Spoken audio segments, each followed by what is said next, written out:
These are among the last images and sounds captured by Danish Siddiqui, a Pulitzer Prize-winning Reuters photographer who was killed in Afghanistan on Friday while reporting on fighting between the Taliban and Afghan government forces. Siddiqui had been embedded with Afghan special forces in Kandahar province when he and a senior Afghan officer were killed in what an Afghan commander said was Taliban crossfire.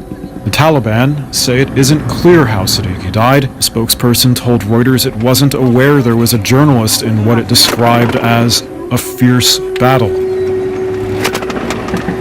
Danish Siddiqui was a mostly self-taught photographer originally from New Delhi in India. A married father of two, over a decade with Reuters he'd covered wars in Iraq and Afghanistan, the mass protests in Hong Kong, earthquakes in Nepal, and was on the team that won a Pulitzer for its coverage of the Rohingya refugee crisis in Myanmar. He once said it was his goal to shoot for the common man who wants to see and feel a story because the reader can't experience it for themselves.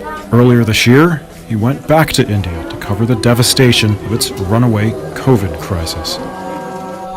There are various challenges to cover this kind of story, and there are technical challenges and then there are emotional challenges.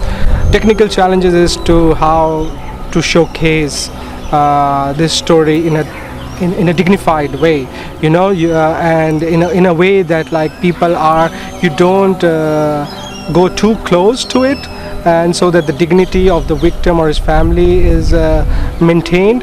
But you also need to show the story, which is to show the scale of the devastation by this pandemic, which was happening in the heart of the country.